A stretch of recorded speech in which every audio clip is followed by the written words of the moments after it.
Hello and a very good morning to all my dear students. Dear students, today we will try to understand the fourth method of calculating price elasticity of demand, that is the ARC method.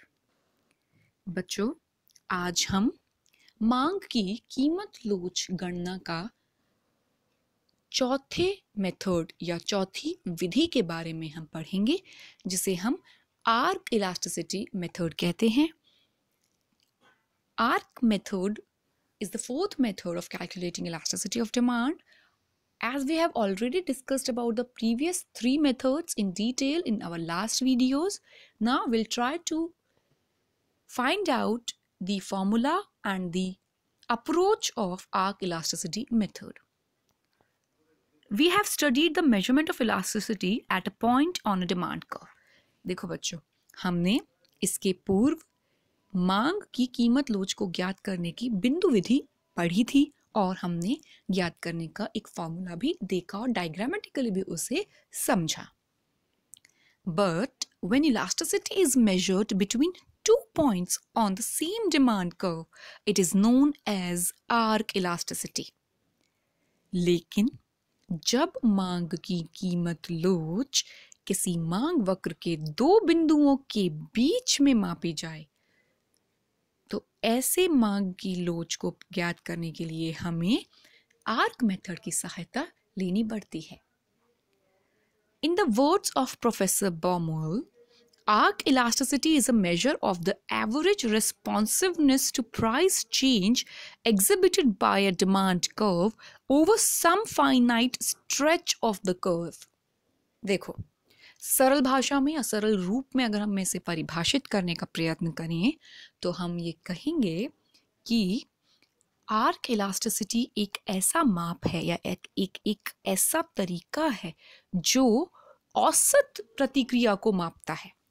कीमत में परिवर्तन के फलस्वरूप मांग की मात्रा में पड़ने वाले या आने वाले औसत प्रतिक्रिया को जब हम मापते हैं, रीजन वही होगा. When there is a change in price, the quantity demanded of a commodity will change. But here, what we will measure is the average responsiveness of a change in price on the quantity demanded rather than the overall, or we can say the particular responsiveness. यहाँ पर हम औसत प्रतिक्रिया को मापने का प्रयत्न करेंगे कि कीमत के परिवर्तन का मांग की मात्रा पर औसत प्रतिक्रिया क्या आई, और ये एक फाइनाइट स्ट्रेच पर आएगा. मतलब डिमांड कर्व के पर्टिकुलर पॉइंट पर नहीं आएगा, एक सीमित क्षेत्र पे हम मापेंगे उसे. पर्टिकुलर एरिया या पर्टिकुलर पॉइंट के विपरीत यहाँ पर एक मांग वक्र के कुछ एरिया को, कुछ क्षेत्र को यहाँ पर मापा जाएगा और हम उसे औसत प्रतिक्रिया के रूप में समझेंगे. तो आपको ये चीज़ ध्यान देनी है कि total expenditure method, proportionate method और पॉइंट मेथड के यहाँ डिफरेंट है ये मेथड. यहाँ पर एक पर्टिकुलर एरिया में हमें इलास्टिसिटी को मेजर करना पड़ता है, पॉइंट मेथड से डिफरेंट है ये. बाकी टोटल एक्सपेंडिचर और प्रोपोर्शन मेथड तो डिफरेंट ही सिनेरियो प्रेजेंट करते हैं. अब हम इसे आगे देखते हैं कि कैसे इसको कैलकुलेट किया जाता है और फॉर्मूला क्या होगा. Any two points on the demand curve make an arc.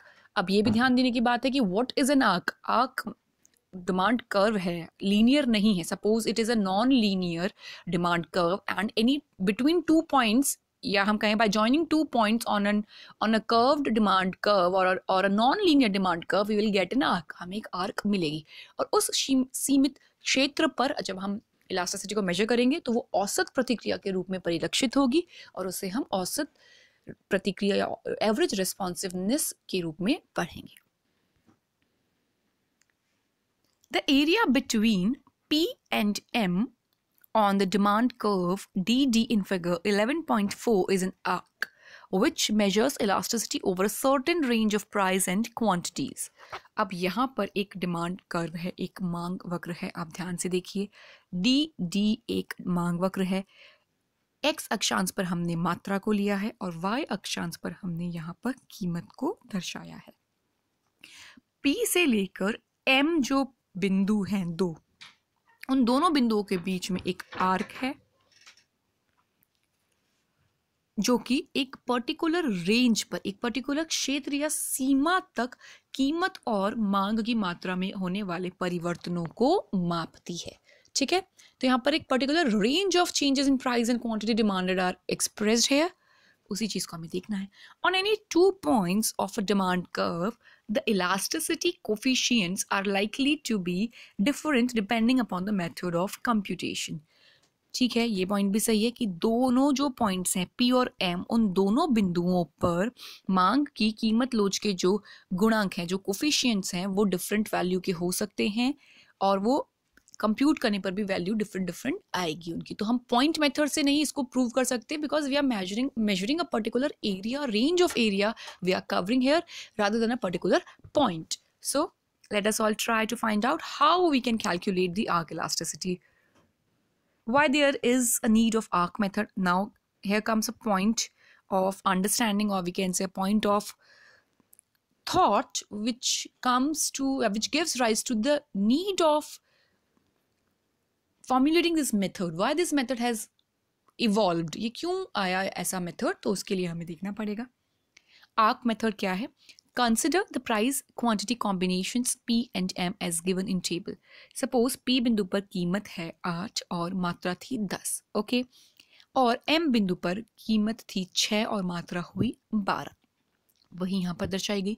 P और M दो बिंदु हैं, प्राइस 8 थी, M बिंदु पर प्राइस कम होकर के 6 हो गई, P बिंदु पर मात्रा 10 थी और M बिंदु पर मात्रा बढ़ करके 12 हो गई। ठीक है, तो P बिंदु के कॉम्बिनेशन क्या हुए? प्राइस और क्वांटिटी के 8 और 10 हुए, और M बिंदु के क्या हुए बच्चों? देखो M बिंदु के हुए 6 और 12, 6 कीमत पर 12 मात्रा। सो ये एक तरीके से हमने एक बार समझने का प्रयत्न कर रहे हैं। हमने एक टेबल बनाया, डिमांड स्केड्यूल बनाया और डिमांड कर्व बनाया। Now let's move on to the next slide. Here it comes as per percentage method. अगर हम इसे पुराने मेथड जो हमारा प्रतिशत विधि या अनुपातिक विधि है उसकी सहायता से निकालते तो कैसे निकलता वो हम देख लेते हैं। If we move from P to M, the elasticity of demand is proportionate method के अकॉर्डिंग अगर हम P से M तक आते हैं तो क्या होगा? हमने फॉर्मूला देखा हुआ है लास्ट क्लासेस में, delta Q upon delta P multiplied by P upon Q। Delta Q हमें पता है, चेंज निकालना है। ठीक है, डेल्टा Q और डेल्टा P क्या है? दोनों का अंतर, पुराना और नया का अंतर, वो अंतर हमने निकाल लिया। और P और Q क्या है? ओरिजिनल, इनिशियल, प्रारंभिक कीमत एवं प्रारंभिक मात्रा। तो इस तरीके से यहाँ पे 4/5 वैल्यू निकली। Okay, if we move in the reverse direction from M to P then, और अगर हम उल्टा चलें, यहाँ पर हम P से M की तरफ आ रहे हैं आर्क मेथड में, P बिंदु से M बिंदु पर ये हुआ, बट अगर हम M बिंदु से P बिंदु पर जाएं तो कैसे निकलेगा मेथड? तब हमें नए वाले में से, या जो M बिंदु का पॉइंट है उससे हमें माइनस करना पड़ेगा पुराने वाले को, राइट? तो हमें 1/2 मिला। Thus this method of measuring elasticity at 2 points on a demand curve gives different elasticity coefficients because we used a different base in computing the percentage change in each case. अब देखो, अगर हम इसमें भी proportionate या percentage method से ही calculate करते हैं तो जब दो बिंदुओं के बीच के क्षेत्र की हमें मांग की लोच ज्ञात करनी होती है तो हमें वैल्यूज डिफरेंट मिल सकती हैं, क्योंकि जब हमने P से M कैलकुलेट किया तो 4/5 का वैल्यू आया, और जब हमने M से P की तरफ कैलकुलेशन किया तो हमें डिफरेंट वैल्यू मिली 1/2, that is 0.5 which is less than 1 और less than unitary. Fine, so to avoid these sort of discrepancies we need to find out elasticity method on the basis of average। इसलिए हमें average या हम इसे कहेंगे arc elasticity method के जरिए हमें इसे निकालने का प्रयत्न करना चाहिए। So to avoid this discrepancy elasticity for the arc method has been developed। Okay, अब वो कैसे है देखते हैं हम अभी। Formula for arc method. अब इस विधि का फॉर्मूला क्या है वो बहुत इंपॉर्टेंट है, बेसिक है। जो प्रोपोर्शनेट मेथड था उसी फॉर्मूले से हमने सिर्फ यहाँ पर एवरेज लेना है और ज़्यादा कुछ चेंजेस यहाँ पर नहीं लेंगे हम। तो यहाँ पर हमने क्या देखा, delta Q upon delta P as it is ले लिया, change in quantity demanded divided by change in price. So we'll find out the changes here. And now P1 plus P2 हमने लिया, okay, और इसे डिवाइड किया Q1 plus Q2, मतलब original price plus the changed price, okay, divided by original quantity plus the changed quantity. यहाँ पर इसे 2 से डिवाइड भी करते थे, बट 2 से 2 कट हो जाएगा क्योंकि एवरेज लेना है. तो हम इसे, अगर पुराना इसमें एक स्लाइड में नहीं ऐड कर पाई, अगर हम उसे लेते हैं तो हम क्या कहेंगे, P1 plus P2 divided by 2 multiplied by Q1 plus Q2 divided by 2. तो सॉरी डिवाइडेड बाय, तो जब इसे कैलकुलेट करेंगे तो हमारा 2 से 2 कट हो जाएगा. तो जो फाइनल मिलेगा हमें रेशियो में, फ्रैक्शन में, वो ये मिलेगा कि P1 plus P2 divided by Q1 plus Q2.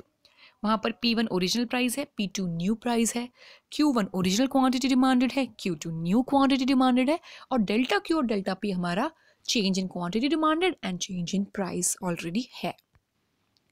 सो ये हुआ हमारा आर्क मेथड का एक और तरीका. और अब हम इसे फॉर्मूला में प्रॉपर सोल्यूशन के साथ भी निकाल सकते हैं. On the basis of formula we can measure arc elasticity of demand when there is a movement either from P to M or from M to P.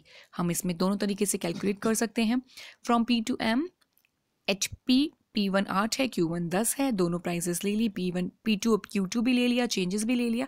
तो हमें दोनों तरीकों से ही जो प्राप्त होगी वैल्यू वो क्या होगी, वो -7/11. That is, minus is a sign for negative relationship between price and quantity demanded. It is not a negative sign in that sense of numerical or mathematical sense. It is a negative sign showing or representing an inverse relationship between price and quantity demanded.